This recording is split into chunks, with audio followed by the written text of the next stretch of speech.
First of all, sir, I would like to thank you because uh, I have become a better human being, and not only a better human being, but a better Muslim because of you. And undoubtedly, it is Allah who provides the heat, but for me, you were the source of that heat. And my question is that I have read in glorious Quran that in previous time, during the time of Prophet Muhammad sallallahu alaihi wasallam, men were allowed to keep female slaves, and they were allowed to have that intimate relationships with them without the nikah, and the offsprings were also considered to be legitimate. So, I mean, wasn't it any kind of degradation of the honor of the women? And were women allowed to do that, or this privilege was only confined to men? Brother asked a question that at the time of the Prophet, there were women who were slave women, and you were allowed to have sex with them even without marrying. So why was it allowed? What is the privilege? And is the vice versa permitted or not? There are many verses in the Quran which say that you can have sex with whom those are your wife and what your right hand possesses. Right hand possesses means they were the slaves, and at the time of the Prophet, the wars used to take place.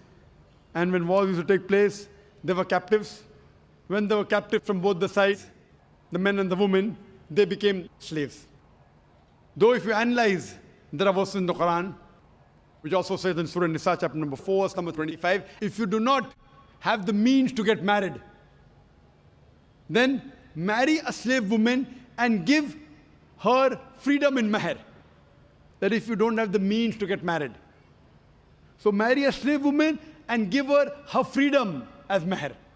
So here it's encouraging that... Although the slavery has been abolished, Brother, you asked a question. Your question is over. it is correlated actually. You cannot correlate. You have to go behind the queue to correlate. You asked the question, we heard your question, it was long. If we start correlating always, non-Muslims are allowed. Muslims, they can go behind the queue, no problem. If we start correlating, we'll be able to handle very few questions. For non-Muslims, I'm a bit more lenient. So now the thing is that, so it's preferable to marry. Vice versa, it's not possible. It is only for the female women slaves that the man can have sex. The Quran doesn't say the vice versa. And this again, if you analyze, that if you see, at that time promiscuity was very common. Promiscuity and having sex outside the bond very common. So Islam has brought it in stages. Like as alcohol was very common, the first verse of the Quran of Surah Baqarah chapter 2 verse number 219 says that in alcohol there is profit and loss. Loss is more than profit. The next verse was revealed in Surah Nisa chapter 4 verse 43 that do not pray with your mind befogged. Means when you're praying, don't have intoxicants. Finally the ban came in Surah Ma'idah chapter 5 verse number 90 that alcohol is banned. So here, first Almighty God, Allah subhanahu wa ta'ala prohibits any other sex. Only two people allowed. Your wives and that which your right hand possesses. Now in this age, we don't have, any wars. It may take place.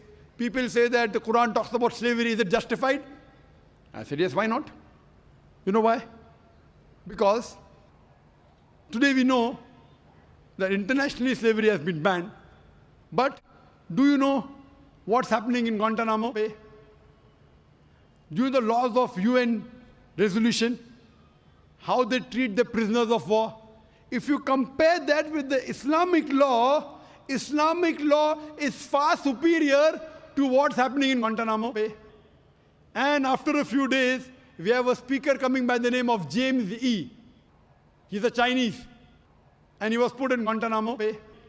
He will give you a story, so do attend that talk.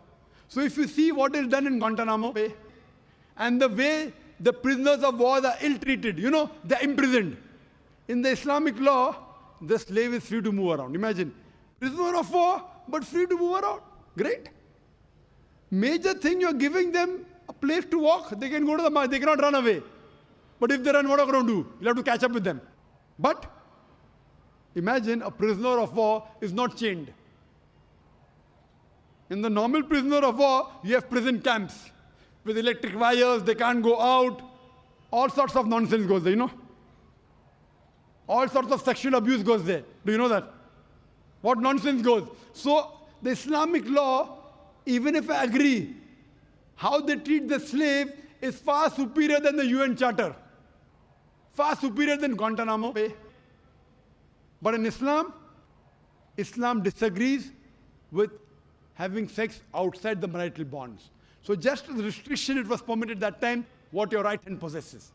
But preferable is, as it goes further, that give their freedom in mahr and have sex with them, that's preferable.